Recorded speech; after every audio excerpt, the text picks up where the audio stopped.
Bismillah, alhamdulillah, salatu wassalamu ala rasulillah wa ala alihi wa man wala. Pada pertemuan sebelumnya kita membahas tentang madzahiru hajril Quran, yaitu fenomena meninggalkan Al-Quran. Karena Rasulullah SAW mengatakan kepada Allah Subhanahu wa taala sebagaimana disebutkan dalam surat Al-Furqan ayat yang ke-30, wa qala ar-rasulu ya rabbi inna qaumi ittakhadhu hadzal qur'ana mahjura. Rasulullah berkata, wahai Tuhanku, kaumku benar-benar telah menjauhi aku karena aku menyampaikan Al-Quran ini kepada mereka. Terjemahan yang saya baca adalah terjemah tafsiriyah, ya, karya Ustadz Muhammad Thalib. Jadi Rasulullah SAW mengadu kepada Allah Subhanahu wa taala karena kaumnya meninggalkan Al-Quran, meninggalkan dalam bentuk yaitu mensifati dengan sifat-sifat yang tidak pantas, ya. Kemudian diantara bentuk meninggalkan Al-Quran yaitu adamu al-imani bih, tidak mau beriman dengan Al-Quran. Karena berapa banyak orang yang tahu tentang Al-Quran, bahkan orang yang membaca Al-Quran, bahkan orang yang menghafal Al-Quran, akan tetapi dalam hatinya tidak ada keimanan sama sekali. Kalau kita tengok bagaimana orang-orang orientalis, orang-orang liberal, ya, Snok-Horgronje misalnya, yang mana penjajah Belanda sengaja mengirim Snok-Horgronje untuk belajar ke Arab. Bahkan orang Arab sangat menghormati, apalagi ada embel-embel yang namanya mu'allaf, ya. Karena memang kebiasaan kita ketika ada mu'alaf, betapa kebahagiaan kita itu memberikan penghormatan terhadap mu'alaf tersebut. Tapi masalahnya ketika mu'alaf itu cuma pura-pura, seperti Snok-Horgronje di Arab itu dikenal sebagai mufti tanah Jawa atau mufti Batavia, ya, karena kepandaiannya dalam ilmu agama, kefasihannya dalam membaca Al-Quran. Akan tetapi lihat, tidak ada keimanan yang masuk di dalam hati Snok-Horgronje itu, sehingga hal itulah yang menjadikan dia tidak bisa menerima Islam secara utuh, dikarenakan sudah membaca Al-Quran bukan karena iman kepada Allah Subhanahu wa taala. Kalau kita tengok sahabat sekalian, ya, berapa banyak orang yang belajar Al-Quran tapi hatinya belum mau mengimani Al-Quran. Adamul imani bih, tidak beriman kepada Al-Quran, padahal syaratnya adalah iman kepada Al-Quran. Apalagi kalau kita tengok ada orang-orang liberal, ya, orang-orang sekuler, yang kemudian seakan-akan dia menganggap Al-Quran itu sebagai sesuatu yang layak untuk dikritik, tidak lagi relevan dengan kehidupan saat ini yang maju, katanya seperti itu, ya. Padahal Al-Quran soleh likulli makan wa zaman, yaitu senantiasa relevan di setiap waktu, di setiap tempat. Nah, jadi Snok-Horgronje kemudian menjadi guru bagi mereka orang-orang liberal, orang-orang sekuler, yaitu mereka membaca Al-Quran, mempelajari Al-Quran, bahkan kadang lisannya fasih untuk melafalkan makhraj Al-Quran, tetapi tidak ada keimanan sedikit pun di dalam hati mereka. Na'udzubillah min dzalik. Maka fenomena hajrul Quran adalah adamul iman bi, tidak mau beriman terhadap Al-Quran. Snok-Horgronje hanya satu dari sekian banyak manusia yang mampu melafalkan Al-Quran dengan baik, akan tetapi kemudian dia ingkar. Kalau di Mesir dulu terkenal ada namanya Toha Hussein, seorang buta mata, ya, akan tetapi kemudian ketika dia belajar ke luar negeri, ya, bahkan mendapatkan gelar doktor 2, ya, kemudian dia pulang dan mengubah tatanan kehidupan masyarakat Mesir menjadi sekuler dan liberal. Na'udzubillah. Ya, kenapa paham Al-Quran, akan tetapi nilai keimanannya itu sangat lemah terhadap Al-Quran tersebut. Maka fenomena tidak beriman kepada Al-Quran ini sangat berbahaya. Toha Hussein, Snok-Horgronje, hanya sedikit dari sekian banyak orang-orang yang menguasai Al-Quran, akan tetapi nilai keimanan tidak masuk di dalamnya. Dan sebagian mereka itu justru mengolok-olok Al-Quran, ya, Padahal Allah Subhanahu wa taala mengingatkan, qul abillahi wa ayatihi wa rasulihi kuntum tastahzi'un la ta'tadiru qad kafartum ba'da imanikum. Katakanlah, apakah dengan Allah, dengan Rasulnya, dengan ayat-ayatnya, dengan Rasulnya kalian berolok-olok? Tidak usah kalian minta maaf, karena kalian telah kafir setelah iman. Na'udzubillah min dzalik. Iman penting. Iman itu adalah tasdiq, yaitu membenarkan, al-yakin, meyakini. Sehingga ketika seseorang dikatakan sebagai orang yang beriman, dia meyakini tentang kebenaran Al-Quran 100%, 100 karat, ya. Tidak seperti ahlul kitab, ya. Yu'minuna bi ba'dil kitab wa yakfuruna bi ba'd. Mereka hanya beriman kepada sebagian Alkitab atau isi Alkitab itu dan mengingkari sebagian yang lain. Yang sesuai dengan syahwatnya dikatakan ini sesuai, yang tidak sesuai dibuang, kemudian mengikuti fatwa-fatwa dari tokoh-tokoh ulama mereka. Na'udzubillah min dzalik. Fenomena hajrul Quran, yaitu adamul imani bih, tidak mau beriman kepada Al-Quran. Kalau orang-orang Arab dulu sering menuduh Al-Quran selain sebagai sihir, sebagai syair, kemudian juga menyebutnya sebagai asatirul awalin, yaitu dongeng-dongeng masa lalu. Ya mungkin sewaktu kecil kita sering mendengar dongeng-dongeng, ada maling kundang, ya. Kemudian ada Roro Mendut dan lain sebagainya. Banyak sekali dongeng-dongeng itu. Bahkan yang berbau Islam pun mengandung dongeng-dongeng yang tidak masuk akal. Kalau mungkin ikhwan-ikhwan sekalian pernah menonton film dokumenter Wali Songo, ya, bagaimana tentang Sunan Kalijaga, kita akui bahwasannya peninggalan sejarahnya ada, dan kita insya Allah husnudzon yakin bahwasannya yang namanya Wali Songo adalah ulama-ulama yang kompeten di bidangnya.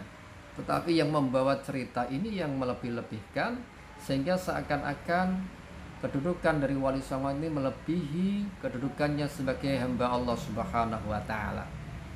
Bahkan untuk meraih derajat yang tinggi melakukan hal-hal yang tidak masuk akal, bertentangan dengan syariat.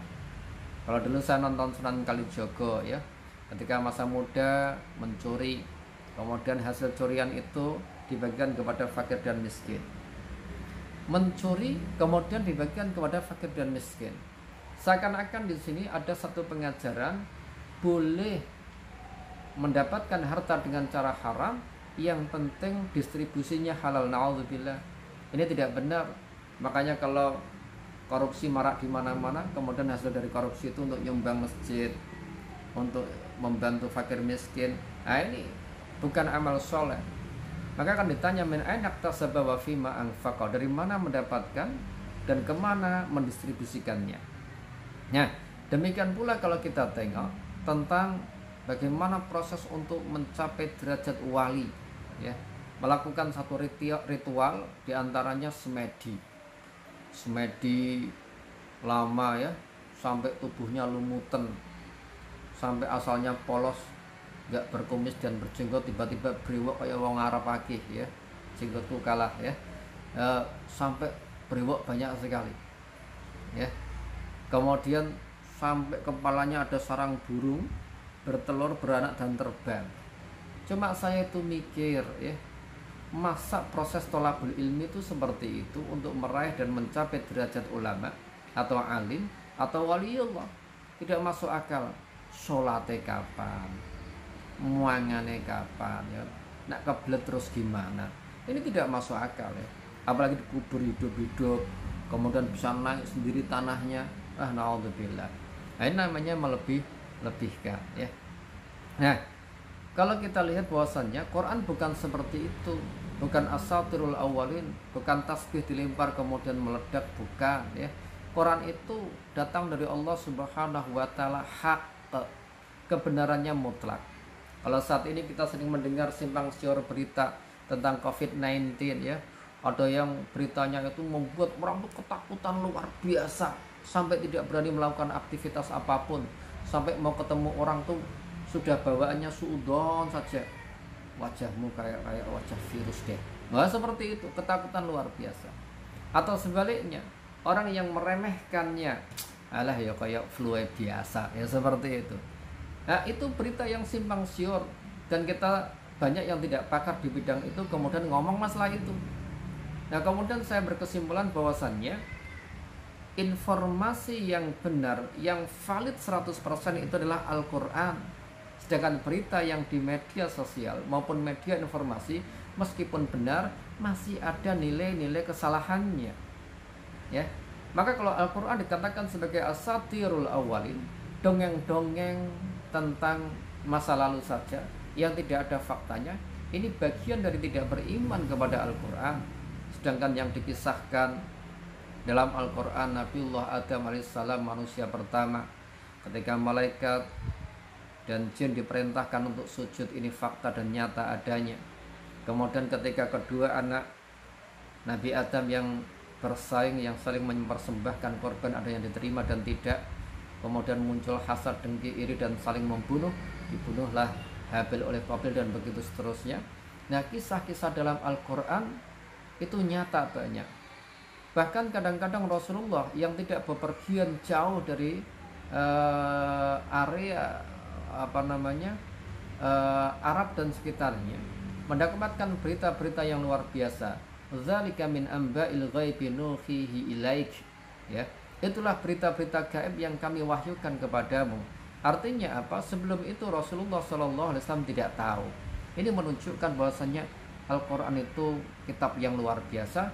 Kita harus mengimaninya 100%, dan barang siapa yang mengingkarinya walaupun hanya satu huruf saja yang bukan datang dari Allah Subhanahu wa taala, mengatakan itu bukan datang dari Allah, maka dia kafir menurut ulama. Na'udzubillah min dzalik. Berbeda dengan cara membaca Al-Quran, ya. Ada yang misalnya 7 qiraat, ya, 7 ahruf, ya. Itu beda. Tetapi kalau meyakini bahwasanya Al-Quran kurang, ya, maka dia telah kafir. Sehingga disebutkan dalam Al-Quran, ya, afala yatadabbaruna al-Quran walau kana min indi ghairillahi lawajadu fihi ikhtilafan katsira. Afala yatadabbaruna al-Quran walau kana min indi ghairillahi lawajadu fihi ikhtilafan katsira. Tidakkah mereka merenungkan Al-Quran? Seandainya Al-Quran bukan datang dari Allah, maka ada ikhtilafan katsira, ada pertentangan yang sangat banyak. Karena datang dari Al-Quran maka tidak ada pertentangan, ya. Maka adamul imani bih merupakan fenomena hijrah atau meninggalkan Al-Quran. Fenomena berikutnya berkaitan dengan hajrul Quran adalah adamu ta'allumihi wa ta'limihi. Tidak mau belajar Al-Quran dan tidak pula mau mengajarkannya. Belajar Al-Quran mencakup diantaranya adalah qiraatuh, bagaimana membaca Al-Quran. Saya merasakan bahwasannya memang membaca Al-Quran itu tidak sesederhana yang kita bayangkan. Tapi di situ ada makhrajnya, ada tajwidnya, ya. Sehingga ketika kita melafalkan sesuatu kadang-kadang makhrajnya salah, maka perlu kita belajar supaya benar. Memang kalau kita mau berkelah, aku kan wong Jawa ilatku cekak. Oke. La yukallifullahu nafsan illa wus'aha. Allah tidak membebankan kepada hamba kecuali yang dia mampu. Nah, yang jadi masalah adalah apakah kita sudah ikhtiar untuk belajar Al-Quran ataukah tidak. Bahkan seandainya takdir Allah Subhanahu wa ta'ala, kita terus belajar sampai meninggal dunia, Masya Allah, insya Allah mendapatkan keutamaan dari Allah Subhanahu wa ta'ala yang sangat besar, yaitu keutamaan mau belajar Al-Quran.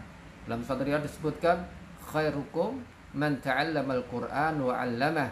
Sebaik-baik orang di antara kalian adalah yang mau belajar Al-Quran dan yang mau mengajarkannya. Lihat, belajar Al-Quran merupakan satu kegiatan yang pahalanya sangat besar sekali. Ya, kalau kita lihat saat ini, mungkin guru yang paling banyak pahalanya itu guru TPQ, ya. Masya Allah, bagaimana guru TPQ itu begitu sabar, mengajarkan kepada anak-anak didiknya dari huruf yang sederhana, alif, ba, ta, sa, jim, dan seterusnya, a, i, u, ba, bi, bu, dan seterusnya.